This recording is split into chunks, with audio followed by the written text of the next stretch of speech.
ꯑꯍꯥꯟꯕꯃꯛꯇꯗ ꯃꯌꯥꯝ ꯄꯨꯝꯅꯃꯛꯄꯨ ꯈꯨꯔꯨꯝꯖꯔꯤ. ꯉꯁꯤꯒꯤ ꯔꯤꯗꯤꯡꯁꯦ ꯄꯩꯁꯥꯒꯤ ꯃꯇꯥꯡꯗ ꯑꯗꯒꯤ ꯊꯕꯛꯀꯤ ꯃꯇꯥꯡꯗ ꯑꯃꯨꯛ ꯑꯣꯏꯗꯣꯏꯅꯦꯕ. ꯑꯗꯣ ꯑꯅꯝꯕꯅꯗꯤ ꯊꯕꯛ ꯐꯪꯒꯗ꯭ꯔꯥ ꯍꯥꯏꯕꯗꯣ ꯑꯗꯨꯒꯤ ꯃꯇꯥꯡꯗ ꯍꯌꯦꯡ ꯑꯩ ꯀꯩꯀꯩ ꯐ꯭ꯌꯨꯆꯔꯒꯤ ꯀꯩ ꯇꯧꯔꯛꯄ ꯌꯥꯏ, ꯕꯤꯖꯤꯅꯦꯁ ꯇꯧꯔꯛꯀꯗ꯭ꯔꯥ, ꯒꯚꯔꯟꯃꯦꯟꯠꯒꯤ ꯖꯣꯕ ꯐꯪꯒꯗ꯭ꯔꯥ, ꯄ꯭ꯔꯥꯏꯚꯦꯠꯀꯤ ꯖꯣꯕ ꯐꯪꯒꯗ꯭ꯔꯥ ꯍꯥꯏꯕꯅꯆꯤꯡꯕ ꯑꯗꯨꯒꯤ ꯃꯇꯥꯡꯗ ꯇꯧꯖꯕ ꯔꯤꯗꯤꯡꯅꯦꯕꯀꯣ. ꯑꯗꯣ ꯑꯗꯨꯝ ꯌꯦꯡꯕꯤꯌꯣ ꯃꯌꯥꯝꯅ. ꯑꯗꯨꯒ ꯀꯣꯃꯦꯟꯗ 2882 ꯍꯥꯏꯅ ꯊꯥꯔꯝꯃꯣ. ꯑꯗꯨꯗꯨꯒ ꯃꯦꯅꯤꯐꯦꯁ ꯇꯧꯕꯤꯌꯣꯀꯣ. ꯍꯦꯟꯅ ꯃꯥꯏ ꯄꯥꯛꯄ, ꯍꯦꯟꯅ ꯆꯥꯎꯈꯠꯄ ꯑꯣꯏꯃꯤꯟꯅꯔꯁꯦ ꯃꯌꯥꯝ. ꯑꯗꯨ ꯑꯣꯏꯇꯥꯔꯗꯤ ꯄꯥꯏꯜ ꯑꯍꯨꯝꯁꯦ, ꯁꯤꯒꯤ ꯄꯤꯔꯤꯕ ꯄꯥꯏꯜ ꯑꯍꯨꯝꯁꯤꯗ ꯃꯨꯟꯅ ꯌꯦꯡꯉꯒ ꯄꯥꯝꯖꯕ ꯄꯥꯏꯜ ꯑꯃ ꯈꯟꯕꯤꯔꯣꯀꯣ. ꯑꯗꯨꯒ ꯍꯧꯔꯁꯦ ꯃꯌꯥꯝ. ꯄꯥꯏꯜ ꯅꯝꯕꯔ 1 ꯈꯟꯕꯤꯔꯤꯕ ꯏꯆꯤꯜ ꯏꯅꯥꯎꯁꯤꯡꯒꯤ ꯔꯤꯗꯤꯡ ꯍꯧꯖꯔꯒꯦꯀꯣ. ꯄꯥꯏꯜ ꯅꯝꯕꯔ 1 ꯈꯟꯕꯁꯤꯡꯁꯦ ꯍꯧꯖꯤꯛꯀꯤ ꯑꯣꯏꯅ ꯐꯥꯏꯅꯥꯟꯁꯤꯌꯦꯜ ꯀꯟꯗꯤꯁꯟ ꯍꯥꯏꯇꯥꯔꯦꯀோ. ꯄꯨꯔꯥ ꯂꯩꯈꯥ ꯇꯥꯔꯨꯔꯒ ꯄꯩꯁꯥꯁꯦ ꯇꯞꯇꯥꯏ ꯄꯨꯊꯕ ꯌꯥꯕ ꯄꯨꯊꯈ꯭ꯔꯒꯀꯣ ꯍꯧꯖꯤꯛꯁꯦ ꯑꯩꯈꯣꯏꯒꯤ ꯄꯨꯔꯥ ꯀꯩ ꯍꯥꯏꯅꯤ,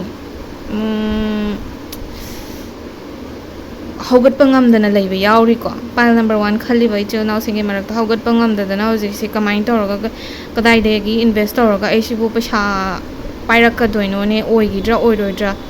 ꯑꯩꯒꯤ ꯄꯨꯟꯁꯤꯁꯤꯕꯨ ꯅꯨꯡꯉꯥꯏꯔꯛꯈꯤꯗ꯭ꯔꯥꯅ ꯍꯥꯏꯕꯒꯤ ꯋꯥꯈꯜꯁꯦ ꯅꯤꯟꯗꯥ ꯇꯧꯔꯒ ꯂꯩꯕ ꯌꯥꯎꯔꯤꯀꯣ. ꯑꯗꯒꯤ ꯈꯔ ꯑꯃꯅ ꯂꯥꯏꯔꯤꯛꯇꯤ ꯀꯟꯅ ꯇꯝꯃꯤꯕ ꯍꯧꯖꯤꯛꯁꯦꯀꯣ. ꯑꯗꯨꯒ ꯍꯌꯦꯡꯋꯥꯏ ꯒꯚꯔꯟꯃꯦꯟꯠ ꯖꯣꯕꯀꯨꯝꯕ ꯇꯧꯕ ꯐꯪꯒꯗ꯭ꯔꯅꯦ, ꯑꯩꯕꯨ ꯄꯩꯁꯥꯅ ꯃꯔꯣꯝ ꯑꯃ ꯆꯪꯉꯤꯕ, ꯒꯚꯔꯟꯃꯦꯟꯠꯒꯤꯁꯦ ꯄꯩꯁꯥ ꯀꯩꯁꯨ ꯄꯤꯕ ꯉꯝꯃꯣꯏ. ꯑꯗꯒꯤ ꯕꯤꯖꯤꯅꯦꯁ ꯇꯧꯕꯅ ꯐꯩ, ꯒꯚꯔꯟꯃꯦꯟꯠꯒꯤ ꯄꯩꯁꯥ ꯄꯤꯗꯣꯏ ꯁꯔꯨꯛꯄꯨꯗꯤ. ꯄꯩꯁꯥ ꯄꯤꯔꯨꯔꯒꯁꯨ ꯉꯁꯥꯏꯒꯤ ꯑꯣꯏꯗꯕꯁꯨ ꯑꯗꯨꯝ ꯌꯥꯎꯋꯤꯗꯅ. ꯄꯩꯁꯥ ꯄꯤꯔꯒ ꯑꯣꯏꯕ ꯑꯣꯏꯔꯗꯤ ꯐꯕ, ꯑꯗꯨꯁꯨ ꯑꯣꯏꯗꯕꯁꯨ ꯑꯗꯨꯝ ꯌꯥꯎꯔꯤꯅꯦ. ꯑꯗꯨꯗꯨꯅ ꯄꯩꯁꯥꯗꯤ ꯄꯤꯅꯤꯡꯗꯕ, ꯍꯥꯏꯗꯤ ꯄꯩꯁꯥꯗꯤ ꯌꯥꯝ ꯂꯩꯇꯕꯅꯤꯅ. ꯑꯗꯒꯤ ꯏꯃꯥ ꯏꯄꯥꯗ ꯑꯩꯈꯣꯏꯒꯤ ꯄꯩꯁꯥꯁꯦ ꯕꯔꯗꯟ ꯑꯣꯏꯒꯅꯤ ꯍꯥꯏꯕꯒꯤ ꯄꯥꯈꯠꯄꯒꯤ ꯄꯩꯁꯥꯁꯦ ꯀꯩ ꯍꯥꯏꯅꯤ, ꯌꯥꯝ ꯄꯨꯊꯣꯛꯍꯟꯅꯤꯡꯗꯕꯗꯣ, ꯃꯃꯥꯍꯣꯏ ꯕꯕꯥꯍꯣꯏꯗ ꯄꯩꯁꯥ ꯄꯨꯊꯣꯛꯍꯟꯅꯤꯡꯗꯕꯒꯤ. ꯍꯌꯦꯡꯋꯥꯏ ꯑꯩ ꯊꯕꯛ ꯇꯧꯕꯁꯦ ꯃꯃꯥꯍꯣꯏꯗ ꯍꯤꯡꯒꯣꯜꯒ ꯑꯗꯒꯤ ꯂꯧꯒ yondana ꯈꯣꯠꯇꯅ ꯇꯧꯔꯒ ꯊꯕꯛ ꯆꯪꯕꯗꯨꯗꯤ ꯑꯩꯗꯤ ꯉꯝꯃꯔꯣꯏ ꯀꯥꯏꯅ ꯈꯟꯕ ꯀꯥꯡꯕꯨ ꯑꯃꯁꯨ ꯌꯥꯎꯔꯤꯀꯣ. ꯄꯥꯏꯜ ꯅꯝꯕꯔ 1 ꯀꯥꯡꯕꯨꯁꯤꯡꯁꯤ ꯃꯔꯛꯁꯤda ꯈꯤꯇꯪ ꯑꯅꯝ ꯀꯜꯂꯦ. ꯄꯥꯏꯜ ꯅꯝꯕꯔ 1 ꯀꯥꯡꯕꯨꯁꯤꯡꯁꯦ ꯈꯤꯇꯪ ꯑꯅꯝ ꯀꯟꯕ, ꯍꯣꯠꯅꯕ ꯀꯟꯕꯗꯤ ꯑꯣꯏꯀꯣ. ꯑꯗꯨꯒ ꯃꯤꯠꯌꯦꯡ ꯁꯥꯟꯅ ꯌꯦꯡꯕ, ꯃꯤ ꯌꯥꯝꯅ ꯈꯣꯜꯂꯤꯀꯣ. ꯄꯥꯏꯜ ꯅꯝꯕꯔ 1 ꯈꯜꯂꯤꯕ ꯃꯤꯑꯣꯏꯁꯤꯡꯁꯤ ꯃꯤ ꯌꯥꯝꯅ ꯈꯣꯟꯕ, ꯁꯪꯒ ꯌꯥꯝꯅ ꯆꯥꯎꯕ, ꯑꯗꯒꯤ ꯀꯩ ꯍꯥꯏꯅꯤ, ꯄꯩꯁा ꯈꯔ ꯁꯠꯀꯜꯂꯦ, ꯄꯩꯁꯥ ꯖꯣꯝ ꯇꯧꯋꯦ, ꯈꯨꯠ ꯈꯔ ꯆꯥꯎꯋꯦꯀꯣ. ꯄꯥꯏꯜ ꯅꯝꯕꯔ 1 ꯈꯜꯂꯤꯕ ꯃꯤꯁꯤꯡꯁꯦ. ꯑꯩ ꯀꯩꯅꯣꯝꯇ ꯍꯥꯏꯖꯒꯦ. ꯍꯧꯖꯤꯛꯀꯤ ꯑꯣꯏꯅ ꯌꯥꯝꯅ ꯋꯥꯅ ꯑꯩꯈꯣꯏꯒꯤ ꯉꯁꯥꯏꯒꯤ ꯑꯩꯅ ꯍꯥꯏꯒꯦꯀꯣ, ꯍꯧꯒꯠꯄ ꯉꯝꯗꯗꯅ ꯂꯩꯕ ꯌꯥꯎꯔꯤ. ꯑꯗꯨꯒ ꯍꯧꯖꯤꯛꯀꯤ ꯑꯣꯏꯅ ꯈꯟꯐꯝ ꯈꯪꯗꯕ, ꯀꯛꯉꯥꯎꯅꯔꯒ ꯍꯌꯦꯡ ꯑꯩꯁꯨ ꯄꯩꯁꯥ ꯄꯥꯏꯔꯛꯀꯗ꯭ꯔꯅꯦ, ꯊꯕꯛꯀ ꯇꯧꯔꯛꯈꯤꯗ꯭ꯔꯅꯦꯅ ꯈꯜꯂꯒ ꯅꯤꯟꯗꯥ ꯇꯧꯕ ꯌꯥꯎꯔꯤ ꯍꯧꯖꯤꯛꯀꯤ ꯑꯣꯏꯅ. ꯑꯗꯣ ꯃꯔꯨ ꯑꯣꯏꯅ ꯑꯩꯅ ꯍꯥꯏꯅꯤꯡꯕꯗꯤ, ꯄꯩꯁꯥ ꯄꯨꯊꯔꯒ ꯂꯩꯕ ꯀꯥꯡꯕꯨꯈꯩꯁꯦ ꯈꯇꯪ ꯂꯩꯔꯒ ꯑꯩ ꯑꯗꯨꯝ ꯆꯍꯤ ꯑꯗꯨꯝ ꯊꯥꯒꯦꯀꯣ. ꯋꯤꯗꯤꯟ 5 years ꯀꯣ, ꯁꯤ ꯃꯅꯨꯡꯁꯤꯗ ꯊꯕꯛ ꯑꯃ ꯇꯧꯔꯒ, ꯊꯕꯛ ꯑꯃ ꯐꯪꯕ ꯍꯥꯏꯁꯦ ꯄ꯭ꯔꯥꯏꯚꯦꯠꯀꯤ ꯖꯣꯕꯇꯤ ꯑꯣꯏꯗꯣꯏꯅꯤ. ꯁꯤꯗꯩꯁꯤꯗ ꯑꯅꯝꯕꯅ ꯀꯩꯅꯣꯗꯤ ꯌꯥꯎꯗꯦ, ꯒꯣꯔꯃꯦꯟꯠꯒꯤ ꯖꯣꯕ ꯐꯪꯕꯒꯤꯁꯦ ꯃꯣꯏ ꯈꯔ ꯈꯛꯇꯪ ꯑꯣꯏꯔꯝꯗꯧ ꯃꯥꯜꯂꯤ. ꯑꯅꯝꯕꯅꯗꯤ ꯁꯤꯁꯦ ꯕꯤꯖꯤꯅꯦꯁꯀꯤ ꯂꯥꯏꯟꯗ ꯆꯠꯀꯗꯕ ꯀꯥꯡꯕꯨꯈꯩꯒꯤ ꯑꯅꯝꯕꯅ ꯑꯣꯏ. ꯄꯥꯏꯜ ꯅꯝꯕꯔ 1 ꯈꯜꯂꯤꯕ ꯀꯥꯡꯕꯨꯁꯤꯡꯁꯦꯀꯣ. ꯊꯕꯛꯀꯤ ꯑꯦꯛꯖꯥꯝ ꯊꯥꯕ ꯈꯣꯠꯄ ꯑꯗꯨꯝ ꯌꯥꯎꯕꯁꯨ ꯃꯥꯜꯂꯤ. ꯑꯗꯣ ꯉꯥꯏꯈꯣ, ꯁꯤꯒꯤꯁꯦ ꯍꯥꯟꯅ ꯍꯥꯏꯔꯛꯀꯦ. ꯕꯤꯖꯤꯅꯦꯁ ꯇꯧꯒꯗꯕ ꯀꯥꯡꯕꯨꯈꯩꯁꯤꯅꯤ ꯏꯝꯄꯣꯔꯇꯦꯟ ꯑꯣꯏꯅ ꯑꯩ ꯍꯥꯏꯅꯤꯡꯉꯤꯁꯦ. ꯃꯤ ꯈꯔ ꯀꯣꯂꯥꯕꯣꯔꯦꯁꯟ ꯇꯧꯔꯒ ꯍꯥꯏꯇꯥꯔꯦꯀꯣ, ꯀꯣꯂꯦꯕ ꯇꯧꯕ ꯑꯃ ꯗꯔꯀꯥꯔ ꯑꯣꯏ. ꯊꯟꯗꯅ ꯇꯧꯒꯦꯅ ꯈꯜꯂꯤꯗꯣ ꯑꯍꯥꯟꯕ ꯍꯧꯗꯣꯛꯄꯒꯤꯗꯤ ꯑꯣꯏꯔꯣꯏꯀꯣ. ꯑꯍꯥꯟꯕ ꯍꯧꯗꯣꯛꯄꯒꯤꯗꯤ खितंग मीगी हेल्प दरकार ओय, कोलाबोरेशन दरकार ओय. अदगी फ्रेंड्स की नंगी संगगी कई हाइनी हेल्प याम दरकार ओइगनिको. अदुगा हौजिक वारगसु सुमाइना संगगी मतेंगदगी अइगी फ्रेंड्स की थ्रूदगी हाइतारेको यामना नुंगाइबा हेना चौखटपा बिजनेस यामना चौखटपा पीरिको. अदुगा हौजिकी ओइना पासकी ओइबा कनो पैसा पुथगिबगुंबगी अकीबा लेबगी पैसाजे खजिकती लेरगाको लास्ट ओइना अखोगी समना हायकांदा रिस्क लौनिंगदबदो कीबगी टाइपता तौरा लेबो सिसु अइजिबु करी कारबारसिदा अइना पैसाजे थादरुरगा अइ मांगादि कमाइन तौनी गायना खलगा को सिसि कीरे लेबको. अइ केनोम हागे हंदकी चहीजि मदि दाउ सुंया यागिरोइको कारबारगिजे पैसा पांगना थादरुगिनो. डिसेंबर जिमा अदुम याबदी याय, अदुबु नवंबर अक्टोबर साइबोबदी ꯀꯔꯕꯥꯔꯒꯤ ꯍꯧꯒꯦꯅ ꯈꯜꯂꯒꯗꯤ ꯍꯧꯒꯤꯅꯨꯀꯣ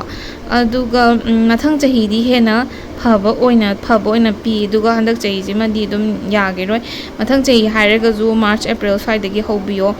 ꯑꯗꯨ ꯅꯠꯇꯕ ꯃꯇꯝ ꯑꯇꯩ ꯖꯨꯟ ꯖꯨꯂꯥꯏ ꯑꯥꯒꯁ ꯁꯤ ꯑꯃ ꯁꯨꯡꯌꯥ ꯌꯥꯗ꯭ꯔꯦ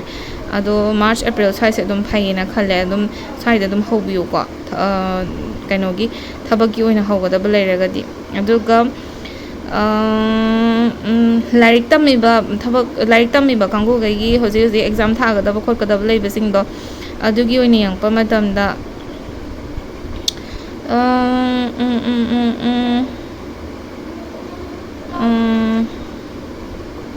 ꯃꯄꯥꯟ ꯂꯝꯗ ꯂꯥꯏꯔꯤꯛ ꯇꯝꯕ ꯌꯥꯎꯕ ꯃꯥꯜꯂꯤ ꯄ꯭ꯔꯥꯏꯚꯦꯠꯀꯤ ꯑꯣꯏꯅ ꯊꯕꯛꯇꯤ ꯑꯅꯝꯕ ꯐꯪꯉꯦꯀꯣ ꯁꯤꯒꯤ ꯄꯥꯏꯜ ꯅꯝꯕꯔ 1 ꯈꯜꯂꯤ ꯀꯥꯡꯕꯨꯁꯤꯡꯁꯦ ꯄ꯭ꯔꯥꯏꯚꯦꯠꯀꯤ ꯖꯣꯕ ꯑꯅꯝꯕ ꯐꯪꯉꯦ ꯑꯗꯨꯒ ꯒꯣꯔꯃꯦꯟꯒꯤ ꯖꯣꯕꯁꯦ ꯌꯥꯝꯗꯦ ꯁꯤꯗ ꯐꯪꯗꯣꯏꯁꯦ ꯀꯩꯒꯤꯅꯣ ꯈꯪꯗꯦꯅꯦ ꯑꯗꯣ ꯏꯠꯁ ꯑꯣꯀꯦꯀꯣ ꯍꯧꯖꯤक ꯃꯇꯝꯗ ꯄ꯭ꯔꯥꯏꯚꯦꯠ ꯖꯣꯕ ꯑꯗꯒꯤ ꯒꯣꯔꯃꯦꯟ ꯖꯣꯕ ꯍꯥꯏꯕ ꯂꯩꯇꯦ ꯏꯁꯥꯒꯤ ꯁꯦꯟꯗꯥꯟ ꯂꯝꯕꯤ ꯐꯖꯅ ꯂꯩꯔꯒꯗꯤ ꯀꯩꯅꯣ ꯇꯧꯕꯤꯒꯅꯣ ꯆꯤꯜꯍꯥꯎ ꯊꯤꯕꯤꯒꯅꯣ ꯑꯗꯨꯝ ꯅꯪꯒꯤ ꯇꯦꯂꯦꯟ ꯂꯩꯖꯔꯤꯕ ꯇꯦꯂꯦꯟ ꯑꯗꯒꯤ ꯅꯪꯒꯤ ꯂꯩꯖꯔꯤꯕ ꯁ꯭ꯀꯤꯜꯁꯤꯡꯗꯣ ꯃꯐꯝ ꯆꯥꯅ ꯁꯤꯖꯤꯟꯅꯔꯒ ꯂꯣꯏꯔꯦ ꯄꯩꯁꯥ ꯒꯣꯔꯃꯦꯟꯒꯤ ꯖꯣꯕ ꯈꯛꯇꯪꯅ ꯊꯕꯛ ꯅꯠꯇꯦꯀꯣ ꯑꯗꯨꯒꯤꯗꯤ ꯀꯩꯝ ꯈꯜꯂꯨꯅꯣ ꯑꯗꯨꯒ ꯊꯕꯛꯁꯦ ꯑꯅꯝꯕꯅꯗꯤ ꯐꯪꯉꯦ ꯑꯗꯨꯗꯨꯒ ꯕꯤꯖꯤꯅꯦꯁ ꯇꯧꯕꯒꯨꯝꯕ ꯑꯗꯒꯤ ꯄ꯭ꯔꯥꯏꯚꯦꯠ ꯖꯣꯕꯀꯨꯝꯕ ꯇꯧꯕ ꯑꯗꯨꯃꯥꯏꯅ ꯑꯅꯝꯕ ꯑꯣꯏ ꯄꯥꯏꯜ ꯅꯝꯕꯔ 1 ꯈꯜꯂꯤꯁꯦ ꯑꯗꯨꯒ ꯑꯇꯩꯗꯤ ꯀꯩꯁꯨ ꯌꯥꯔꯅꯤ ꯗꯤꯄ꯭ꯔꯦꯁ ꯆꯠꯄ ꯀꯥꯡꯕꯨꯈꯩꯁꯨ ꯌꯥꯎꯋꯦ ꯑꯗꯒꯤ ꯊꯕꯛꯁꯦ ꯍꯥꯟꯅ ꯇꯧꯔꯝꯃꯒ ꯑꯩꯈꯣꯏꯒꯤ ꯄꯨꯔꯥ ꯀꯥꯏꯈ꯭ꯔꯒ ꯄꯨꯊꯈ꯭ꯔꯒ ꯍꯧꯖꯤꯛꯁꯦ ꯏꯊꯟꯗ ꯂꯩꯖꯔꯒ ꯀꯅꯥꯝꯇ ꯇꯤꯟꯅꯔꯔꯣꯏ ꯀꯥꯏꯅ ꯈꯜꯂꯒ ꯑꯩꯈꯣꯏꯒꯤ ꯕꯤꯁ꯭ꯋꯥꯁ ꯃꯥꯡꯕ ꯍꯥꯏꯇꯥꯔꯦ ꯇ꯭ꯔꯁ ꯃꯥꯡꯕ ꯃꯃꯥꯟꯅꯕ ꯃꯔꯛꯇ ꯅꯠꯇ꯭ꯔꯒ ꯃꯥꯒꯤ ꯃꯤ ꯃꯔꯛꯇ ꯍꯥꯏꯇꯥꯔꯦ ꯄꯩꯁꯥꯁꯦ ꯄꯤꯁꯜꯂꯨꯔꯒ ꯏꯟꯚꯦꯁ ꯇꯧꯗꯣꯏꯅꯤ ꯑꯗꯨ ꯇꯧꯗꯣꯏꯅꯤ ꯇꯧꯔꯒ ꯄꯩꯁꯥꯁꯦ ꯄꯤꯁꯜꯂꯨꯔꯒ ꯃꯥꯡꯈꯤꯕ ꯇꯣꯡꯕꯒꯤ ꯃꯍꯨꯠꯇ ꯁꯦꯟꯗꯣꯏ ꯇꯣꯡꯕꯒꯤ ꯃꯍꯨꯠꯇ ꯁꯦꯂꯦꯞꯁꯨ ꯄꯨꯂꯞ ꯃꯥꯡꯕ ꯐꯨꯒꯠꯄ ꯉꯝꯗꯕ ꯃꯌꯥꯝ ꯌꯥꯎꯔꯤꯀꯣ ꯑꯗꯣ ꯀꯩꯁꯨꯝꯇ ꯈꯜꯂꯨꯅꯣ ꯄꯨꯔꯅꯤꯃꯥ ꯍꯥꯏꯗꯤ ꯊꯥꯁꯤ ꯑꯗꯨꯝ ꯑꯣꯏꯔꯒ ꯂꯩꯒꯗꯕ ꯅꯠꯇꯦ ꯄꯨꯔꯅꯤꯃꯥ ꯑꯣꯏꯔꯛꯀꯅꯤ ꯅꯣꯡꯃꯗꯤ ꯀꯩꯁꯨ ꯌꯥꯝ ꯋꯥꯔꯨꯒꯅꯨꯀꯣ ꯅꯣꯡꯃꯗꯤ ꯁꯣꯏꯗꯅꯃꯛꯀꯤ ꯅꯨꯡꯉꯥꯏꯔꯛꯀꯅꯤ ꯅꯨꯡꯉꯥꯏꯕꯁꯨ ꯑꯣꯏꯌꯨ ꯍꯦꯟꯅ ꯍꯣꯠꯅꯔꯒ ꯍꯦꯟꯅ ꯆꯥꯎꯈꯠꯄ ꯑꯣꯏꯌꯨꯀꯣ ꯁꯤ ꯍꯥꯏꯔꯒ ꯂꯣꯏꯁꯤꯟꯖꯔꯒꯦ ꯄꯥꯏꯜ ꯅꯝꯕꯔ 1ꯒꯤꯁꯦ ꯄꯥꯏꯜ ꯅꯝꯕꯔ 2 ꯈꯟꯕꯤꯔꯤꯕ ꯏꯆꯤꯜ ꯏꯅꯥꯎꯁꯤꯡꯒꯤ ꯔꯤꯗꯤꯡ ꯍꯧꯖꯔꯒꯦ ꯄꯥꯏꯜ ꯅꯝꯕꯔ 2 ꯈꯜꯂꯤꯕ ꯏꯆꯤꯜ ꯏꯅꯥꯎꯁꯤꯡꯁꯦ ꯌꯥꯝꯅ ꯐꯩꯌꯦ ꯁꯨꯃꯥꯏꯅ ꯐꯕ ꯀꯩꯅꯣꯁꯦ मागी कई हाइनी कईबा मथंग मनाव नाइना थोलइबा कार्ड से पाकना थोलकते सुमाइना याम थीना फजना थोलखरे अफबा ngaतने पीरिसे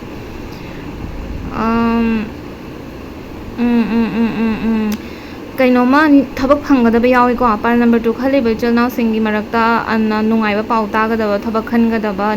लई अदगी थबक फंग अप्लाई तौगिबा यावरगदे थबक सोइदनमकी फंगनी अदुदुगा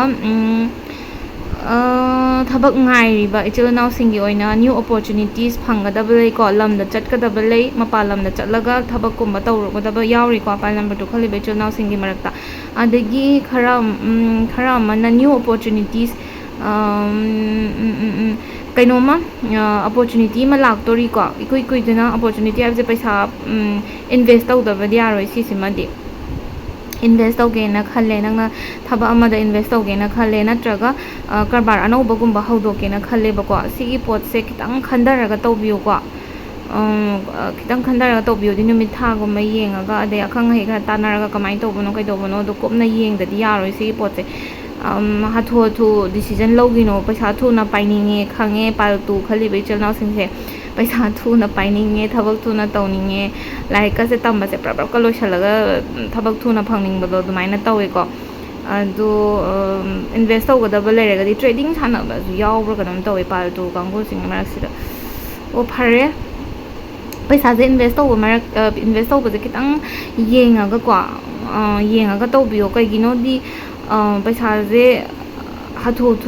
थादरगदि मांगबगी चांसेस वांगेको अदुगा हाइसिंगना तौरगदि हेना तोंबगी खुदोंग चाबा लेगनी अदुना हाइसिंगना तौबियो नोय पैसा थुना पाइनिंगेदना प्रबब हेदा अखंग हेताना दना खंदा होदना पैसा से प्रबब इन्वेस्ट तौगे तारदे हे मांगजबा खोजबा लाकनीको पैसा याम पाइदोरिये तौरिजे अदो पालतू खलिबि चनाव सिंगसे अनंबना पैसा से लैदी लेरगा याम लिकना सिजनै याम लिकना ने सिजनै जे पैसा जे लिमिट तने लेजरी जे खागा थमजबदो नाकंदा खंगंदबिदा इमुंग मनोंगदा बोगदा खंगंदबिदा लोना पाइसलगा थंबा यावरिको सिगी जे मफम चाना दम सिजनबियो ꯑꯗꯣ ꯄꯥꯏꯜ 2ꯒꯤ ꯈꯜꯂꯤꯕ ꯏꯆꯤꯜ ꯏꯅꯥꯎꯁꯤꯡꯁꯤꯗꯤ ꯒꯣꯔꯃꯦꯟꯒꯤ ꯖꯣꯕꯀꯨꯝꯕ ꯑꯦꯄ꯭ꯂꯥꯏ ꯇꯧꯕꯒꯤ ꯋꯥꯈꯜꯂꯣꯟ ꯄꯥꯛꯅ ꯂꯩꯇꯕ ꯃꯥꯜꯂꯦ ꯑꯅꯝꯕꯅ ꯕꯤꯖꯤꯅꯦꯁꯀꯨꯝꯕ ꯇꯧꯔꯒ ꯄꯩꯁꯥ ꯇꯨꯡꯁꯤꯜꯂꯒ ꯑꯩ ꯁꯤꯗ ꯏꯟꯚꯦꯁ ꯇꯧꯔꯒ ꯍꯌꯦꯡ ꯆꯥꯎꯅ ꯀꯩꯅꯣꯝꯃ ꯍꯧꯗꯣꯛꯑꯕ ꯀꯩꯅꯣꯝꯃ ꯂꯤꯡꯈꯠꯂꯕ ꯀꯥꯏꯅ ꯑꯗꯨꯃꯥꯏꯅ ꯇꯧꯋꯦ ꯑꯗꯣ ꯖꯣꯕꯀꯤ ꯑꯦꯄ꯭ꯂꯥꯏ ꯇꯧꯈꯤꯕꯗꯤ ꯌꯥꯎꯋꯦ ꯑꯣꯖꯥꯒꯤ ꯖꯣꯕꯀꯤ ꯑꯦꯄ꯭ꯂꯥꯏ ꯇꯧꯈꯤꯕꯁꯨ ꯌꯥꯎꯋꯤ ꯑꯗꯒꯤ ꯄꯨꯂꯤꯁꯀꯤ ꯑꯣꯏꯗꯣꯏꯔꯥ ꯈꯪꯗꯦ ASIꯒꯤ ꯑꯣꯏꯗꯣꯏꯔꯥ ꯑꯗꯨꯃꯥꯏꯅ ꯑꯦꯄ꯭ꯂꯥꯏ ꯇꯧꯈꯤꯕꯁꯨ ꯌꯥꯎꯔꯤ ꯁꯤꯒꯤ ꯃꯔꯛꯁꯤꯗꯀꯣ ꯑꯗꯒꯤ ꯇ꯭ꯔꯦꯗꯤꯡ ꯁꯥꯟꯅꯕ ꯃꯣꯏ ꯈꯔ ꯌꯥꯎꯔꯤꯌꯦ ꯑꯩ ꯄꯥꯏꯜ 2 ꯈꯜꯂꯤꯕꯁꯤꯗ ꯄꯩꯁꯥꯗꯣ ꯈꯤꯇꯪ ꯃꯥꯡꯉꯨꯕ ꯃꯥꯜꯂꯦ ꯑꯗꯨꯒꯤ ꯃꯊꯥ ꯁꯥꯔꯒ ꯂꯩꯕ ꯃꯥꯜꯂꯦꯀꯣ ꯇ꯭ꯔꯦꯗꯤꯡ ꯁꯥꯟꯅꯕ ꯌꯥꯎꯔꯒꯗꯤ ꯏꯆꯤꯜ ꯏꯅꯥꯎꯁꯤꯡ ꯈꯤꯇꯪ ꯆꯦꯛꯁꯤꯟꯅ ꯄꯩꯁꯥꯗꯣ ꯀꯩꯅꯣ ꯇꯧꯕꯤꯌꯨꯀꯣ ꯍꯩꯁꯤꯡꯅ ꯁꯤꯖꯤꯟꯅꯕꯤꯌꯨ ꯁꯥꯎꯅꯤꯡꯉꯦꯅꯦꯗꯅ ꯏꯃꯣꯁꯟꯅ ꯍꯣꯏꯔꯒ ꯆꯠꯂꯒ ꯄꯩꯁꯥ ꯄꯪꯊꯥ ꯊꯥꯖꯟꯕ ꯈꯣꯠꯄ ꯑꯗꯨꯒꯨꯝꯕ ꯇꯧꯕꯤꯒꯅꯨ ꯈꯤꯇꯪ ꯌꯦꯡꯉꯒ ꯃꯥꯏꯟꯗꯣ ꯀ꯭ꯂꯤꯌꯔ ꯑꯣꯏꯔꯒ ꯀꯩꯅꯣ ꯇꯧꯕꯤꯌꯣ ꯕꯦꯂꯦꯟꯁꯇ ꯊꯝꯕꯤꯌꯨꯀꯣ ꯌꯥꯝ ꯀꯥ ꯍꯦꯟꯅ ꯍꯥꯊꯨ ꯍꯥꯊꯨ ꯄꯩꯁా ꯀꯩꯅꯣꯇꯧꯒꯅꯨ ꯑꯐꯕꯗꯤ ꯌꯥꯝꯅ ꯄꯤꯔꯤ ꯇꯧꯔꯤꯁꯦ ꯅ꯭ꯌꯨ ꯑꯣꯄꯣꯔꯆꯨꯅꯤꯇꯤ ꯃꯌꯥꯝ ꯑꯃ ꯂꯥꯛꯄ ꯖꯣꯕ ꯑꯣꯐꯔꯒꯨꯝꯕ ꯂꯥꯛꯄ ꯑꯗꯒꯤ ꯈꯪꯍꯧꯗꯅ ꯊꯕꯛ ꯈꯟꯖꯤꯜꯂꯛꯄꯒꯨꯝꯕ ꯃꯌꯥꯝ ꯑꯃ ꯑꯗꯨꯒꯨꯝꯕꯒꯤ ꯃꯌꯥꯝ ꯑꯃ ꯊꯣꯛꯇꯣꯔꯤ ꯄꯥꯏꯜ ꯅꯝꯕꯔ 2 ꯈꯜꯂꯤ ꯏꯆꯤꯜ ꯏꯅꯥꯎꯁꯤꯡꯁꯦ ꯃꯦꯅꯤꯐꯦꯁ ꯑꯝꯇ ꯇꯧꯕꯤꯌꯨꯀꯣ ꯃꯈꯥꯗ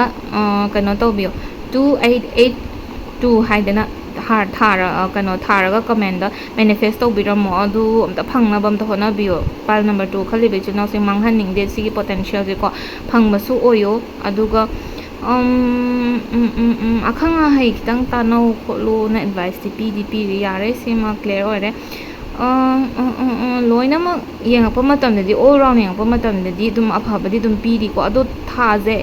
ꯑꯣꯒꯁꯀꯤ 28 ꯐꯥꯎꯒꯤꯁꯦ ꯈꯤꯇꯪ ꯗꯥꯎ ꯌꯥꯈꯤꯔꯣꯏ ꯑꯗꯨꯒꯤ ꯃꯇꯨꯡ ꯑꯣꯛꯇꯣꯕꯔ ꯁ꯭ꯋꯥꯏꯗꯩꯗꯤ ꯑꯗꯨꯝ ꯌꯥꯕꯗꯤ ꯌꯥꯔꯦ ꯄꯥꯏꯜ 2 ꯈꯜꯂꯤꯕ ꯏꯆꯤꯜ ꯏꯅꯥꯎꯁꯤꯡ ꯁꯦꯞꯇꯦꯝꯕꯔ ꯐꯥꯎꯁꯦ ꯈꯤꯇꯪ ꯁꯥꯐꯕ ꯈꯤꯇꯪ ꯋꯥꯠꯂꯦ ꯑꯗꯨꯅ ꯌꯦꯡꯉꯒ ꯊꯕꯛ ꯏꯟꯈꯥꯡꯁꯦ ꯇꯧꯕꯤꯌꯣ ꯃꯄꯥꯟ ꯂꯝꯗ ꯆꯠꯀꯗꯕꯁꯨ ꯌꯥꯎꯕ ꯃꯥꯜꯂꯦ ꯃꯄꯥꯟ ꯂꯝꯗ ꯊꯕꯛꯀꯨꯝꯕ ꯊꯤꯔꯨꯒꯗꯕ ꯌꯥꯎꯕ ꯃꯥꯜꯂꯤ ꯑꯗꯨꯝ ꯊꯕꯛ ꯐꯪꯒꯅꯤꯀꯣ ꯀꯩꯁꯨ ꯀꯥꯏꯗे ꯑꯗꯨم ꯆꯠꯂꯣ ꯑꯗꯨꯒ ꯁꯦꯞꯇꯦꯝꯕꯔ ꯊꯥꯁꯦ ꯈꯤꯇꯪ ꯆꯦꯛꯁꯜꯂꯣ ꯕꯦꯔꯥ ꯀꯥꯒꯅꯤ ꯑꯣꯒꯁꯀꯤ 28 ꯁ꯭ꯋꯥꯏꯐꯥꯎꯁꯨ ꯑꯗꯨꯝ ꯕꯦꯔꯥ ꯀꯥꯒꯅꯤ ꯑꯗꯨ ꯑꯣꯛꯇꯣꯕꯔꯗꯩꯗꯤ ꯄꯨꯔꯥ ꯀ꯭ꯂꯤꯌar ꯑꯣꯏꯔꯅꯤ ꯈꯤꯇꯪ ꯐꯔꯛꯑꯅꯤ ꯑꯗꯨ ꯃꯉꯥꯏꯔꯦ ꯐꯕꯩ ꯐꯕ ꯉꯥꯛꯇ ꯄꯥꯏꯜ ꯅꯝꯕꯔ 2ꯒꯤꯁꯦ ꯑꯩ ꯀꯩ ꯍꯥꯏꯗꯣꯏꯅꯣ ꯈꯪꯗꯦ ꯑꯊꯤꯕ ꯐꯠꯇꯕꯗꯤ ꯄꯥꯛꯅ ꯌꯥꯎꯗꯦ ꯑꯗꯨꯕꯨ ꯆꯦꯛꯁꯜꯂꯨꯀꯣ ꯑꯐꯕ ꯇꯥꯡꯈꯠꯂꯛꯄ ꯃꯇꯝ ꯑꯣꯏꯕꯅꯤ나 ꯈꯤꯇꯪ ꯆꯦꯛꯁꯤꯟꯗ꯭ꯔꯒꯗꯤ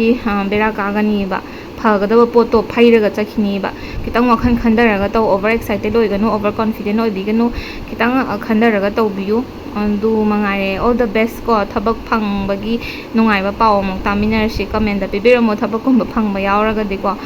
ꯑꯗꯨꯒ ꯀꯩꯅꯣꯝꯇꯪ ꯍꯥꯏꯖꯍꯧꯒꯦ ꯂꯣꯏ ꯆꯥꯟꯅꯅꯤ ꯍꯥꯏꯕꯗꯤ ꯂꯩꯇꯦꯀꯣ ꯀꯃꯦꯟꯗ ꯆꯥꯟꯅꯩ ꯂꯩ ꯇꯧꯕ ꯌꯥꯎꯋꯦ ꯑꯗꯣ ꯂꯣꯏꯅꯃꯛ ꯆꯥꯟꯅꯅꯤ ꯍꯥꯏꯕ ꯂꯩꯇꯦ ꯃꯤ ꯃꯌꯥꯝꯒꯤ ꯌꯦꯡꯉꯛꯄꯅꯤꯅ ꯑꯩꯁꯨ ꯂꯣꯏꯅꯃꯛ ꯀꯗꯥꯏꯗꯒꯤ ꯂꯣꯏꯅꯃꯛ ꯆꯥꯟꯅꯔꯗꯤ ꯂꯣꯏꯅꯃꯛ ꯀꯗꯥꯏꯗꯒꯤ ꯏꯁꯥꯒꯤ ꯑꯣꯏꯅ ꯄꯔꯁꯅꯦꯜ ꯔꯤꯗꯤꯡ ꯇꯧꯅꯤꯡꯉꯒꯗꯤ ꯍꯥꯏꯕꯗꯤ ꯇꯦꯔꯣꯠꯀꯤꯗꯤ ꯇꯧꯖꯗ꯭ꯔꯤꯕ ꯍꯧꯖꯤꯛꯀꯤ ꯑꯣꯏꯅ ꯈꯤꯇꯪ ꯈꯨꯗꯣꯡ ꯆꯥꯒꯗꯕ ꯃꯥꯟꯗꯦ ꯑꯗꯣ ꯈꯨꯕꯥꯛ ꯃꯌꯤ ꯌꯦꯡꯉꯤ ꯈꯨꯕꯥꯛ ꯃꯌꯤ ꯌꯦꯡꯅꯤꯡꯂꯒꯗꯤ ꯑꯩ ꯗꯤꯁꯀ꯭ꯔꯤꯞꯁꯟꯗ ꯂꯤꯡ ꯍꯥꯞꯄꯛꯀꯦ ꯑꯗꯨꯒꯤ ꯂꯤꯡꯗꯨꯗ ꯆꯪꯕꯤꯔꯒ ꯃꯦꯁꯦꯖ ꯇꯧꯕꯤꯔꯛꯑꯣ ꯑꯗꯨꯗꯨꯒ ꯑꯗꯨꯝ ꯌꯦꯡꯁꯦ ꯇꯥꯟꯅꯁꯦꯀꯣ ꯑꯗꯨꯃꯥꯏꯅ ꯇꯧꯔꯁꯦ ꯑꯗꯨꯗꯤ ꯄꯥꯏꯜ 2ꯒꯤꯁꯦ ꯂꯣꯏꯁꯤꯜꯂꯒꯦ ꯏꯆꯤꯟꯅꯥꯎ ꯄꯥꯏꯜ ꯅꯝꯕꯔ 3 ꯈꯜꯂꯤꯕ ꯏꯆꯤꯜ ꯏꯅꯥꯎꯁꯤꯡꯒꯤ ꯃꯔꯛꯇ ꯂꯨꯍꯣꯡ ꯈꯣꯡꯗꯣꯡꯕ ꯇꯧꯒꯗꯕ ꯌꯥꯎꯕ ꯃꯥꯜꯂꯦꯀꯣ ꯄꯥꯏꯜ ꯅꯝꯕर 3ꯒꯤ ꯃꯔꯛꯁꯤꯗ ꯂꯨꯍꯣꯡ ꯈꯣꯡꯗꯣꯡꯕ ꯇꯧꯕꯒꯤ ꯄꯩꯁꯥ ꯅꯨꯡꯁꯥꯒꯤ ꯃꯊꯥ ꯈꯤꯇꯪ ꯁꯥꯕ ꯃꯥꯜꯂꯤ ꯑꯗꯨꯒ ꯂꯥꯏꯔꯤꯛ ꯀꯟꯅ ꯇꯝꯂꯤꯕ ꯉꯥꯛꯇ ꯁꯥꯇ꯭ꯔ ꯉꯥꯛꯇ ꯑꯅꯝꯕ ꯑꯣꯏ ꯍꯧꯖꯤꯛꯁꯦ ꯄꯥꯏꯜ 3 ꯈꯜꯂꯤꯕ ꯏꯆꯤꯜ ꯏꯅꯥꯎꯁꯤꯡꯁꯦ ꯂꯥꯏꯔꯤꯛ ꯀꯟꯅ ꯇꯝꯃꯤꯕ ꯑꯗꯒꯤ ꯊꯕꯛꯀꯤ ꯉꯥꯏꯔꯒ ꯂꯩꯕ ꯑꯦꯄ꯭ꯂꯥꯏ ꯇꯧꯔꯒ ꯉꯥꯏꯔ ꯂꯩꯕꯒꯨꯝꯕ ꯑꯗꯨꯒꯨꯝꯕ ꯑꯣꯏ ꯇꯔꯪ ꯃꯔꯪ ꯑꯃꯗ ꯂꯩꯕꯗꯧꯅꯁꯨ ꯇꯧꯋꯤ ꯋꯥꯈꯜ ꯑꯃ ꯏꯊꯣꯛ ꯊꯣꯛꯇꯦ ꯑꯅꯃꯍꯥ ꯑꯃ ꯏꯆꯨ ꯊꯕꯛ ꯇꯧꯐꯝ ꯈꯪꯗꯦ ꯑꯩꯅ ꯇꯧꯗꯣꯏ ꯊꯕꯛꯁꯦ ꯀꯔꯤꯅꯣ ꯒ꯭ꯌꯥꯟ ꯃꯦꯟ ꯇꯥꯗꯦ ꯌꯨꯝꯗꯁꯨ ꯈꯠꯅ ꯆꯩꯅꯕ ꯈꯔ ꯊꯣꯛꯄ ꯃꯥꯜꯂꯤ ꯑꯗꯒꯤ ꯋꯥꯈꯜ ꯆꯔꯥꯡꯅꯕ ꯒ꯭ꯌꯥꯟ ꯃꯦꯟ ꯇꯥꯗꯕ ꯑꯗꯒꯤ ꯂꯨꯍꯣꯡ ꯈꯣꯡꯗꯣꯡꯕꯩ ꯇꯥꯏꯃꯤꯡꯁꯨ ꯑꯣꯏꯁꯜꯂꯛꯄ ꯌꯥꯎꯔꯤ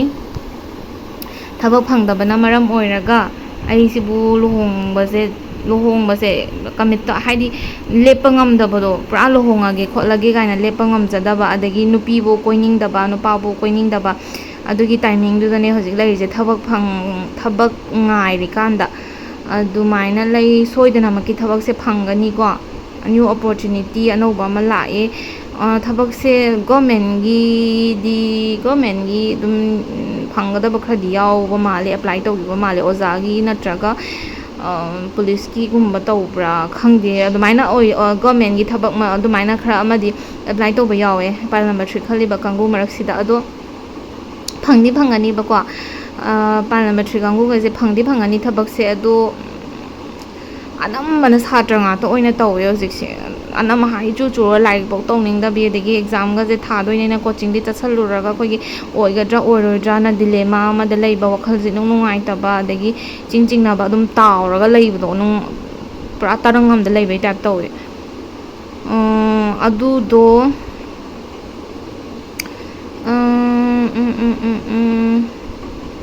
khatang wana thokadaba male ko thaba engkhang gi je khitang wana thokadaba male honaba me yaudra ga diar ko katan churaga de anam ha churaga leiri jing do ichel nau jing adu tokpiu ko honaba me yaudra ga di chungoi oiroi du gi poto sida haining ise card sina haining ise thabak to thabak se hani horen heng na tawraga larik pa boi tawraga horen heng tawraga khara charaga khatum khathaga de manaba jinga langaga imana bi jinga dum panglai leraga dum tawbodo dui sumaina dum leraga di change tawdraga di thabak phangbai wa sungai leite thabak haibaji government gi thabak khatangna nate private ki oiba thabak mayam amsu leidi isana tawjage khalaga di karbar macham cham yam ama leidi ko macha de horaga chawkhalaka doine hekta chawba ma tawraga hekta chawba muke sambani oigini di yaroi ba ko aduna pi ka andagi macha tawraga chawkhalakna kai tawba yai kamai tawsige na training gumba chatkadra skill development gi oiba advanced course gumba ma hojikti government gi jo free da yamna leiredana adumba course ko mama cham dum cha tho kangaunaraga leibe yam yauri pile 3 gi channel sing de nungju nungai te tawri je waba yamna nangakpa adagi imung manungi mi legi daba gumba yaubra natraga mama baba je toina khatna gumba imung mahi yam langba adagi iyamba yu yam thakpa gumba yauba su mali sida yauri se natraga ai nupa se yu yam thae natraga ai nupa se ngausan nei gain tawraga imung mahi yam langba yauri ko marak sida pile number 3 gi je adum yamna phana di u di hoji leiba phibam je adubu ko na hayeng nungaira padi mami ui adubu khitang di hona bakandraga di yaro hoji leiba phibam je smai sum ungaga dum tauraga dum tupak tubai challaga leiraga di bera ama karani ko aduna khitang hona ba ma darkar oi nungai nungsu nungai ti emotional khitang oi ba male aina di noi gi damakta di leibigi bani ko ai gi di kanamta leibidabani na haibagi type ta ama wakhan nungai ta ba imung manung da su waro poro tawba adagi nem iku da su khitang nungai ta ba gumba tugumba leiba male adagi even friends ki marak ta bobuda khitang warau na ba dumai leiba male ko kaim khalunu nang gi damakta leigidabaduna leigidabo ore nang di nang adum oiraga leiyu hayeng ko na nang gi damakta ke hani mingonda expect yam tawruno hai tare hojik matam da di nangi damakta si kanano na si tawbirakani gaina khalaga hingaga di ko oiroi hojik matam da di ai isana isa itonda iromdom lepchaba ngamaga isa itonda help tawjagadamni kanamta ai damakta leite na khalaga ko strong oina lepa tabane hojik matam da di ai damakta tawbirakani ga di ichilna boba expect tawdre hari ba hojik matam da di hoi mi amaga imu amaga mana de dubu yam ka hena expect tawruno ba isa itomta yari ga di lepa ngamna ba hono ba isana isa itonda lepa ngamaga di mi myam gi mateng pang ba sungam medana ko isa itonda lepa bu ngam drink kanda mi gi mateng pangge haba du di asoiba moirakani hena nang marai chaidarakani ba ko adu ne yam ka hena khanjalorano now sing pile 3 nungdi am nungai te ai ju feel tawe nungai ta ba je kitang ganom tawe hai tare adu chahi ani ji gi manung ji da kayam change la ke habdu yengo manifest view ko manifest view aina ju thagat ki bane ayukta manudang da mai manifest ba gi techniques am tang video oina phajana sema ga yam kang thagat charke adu personal reading oina na isagi oina yengningba leraga di ai tero ka ti tawdri ba ko ado kano se khubak mayee oina yengjari hujiki oina ai description da link hapcharam guest dai sida message thabiro duduga tana se ko kai awa na dum atopa leiraga su share tauna se dum tana se adum yeng se thabiro message phare pal number 3 gi side loisalage best of luck ni hana batawganu hena mai pak pa hena chakhat pa oiminarsi ko yai phare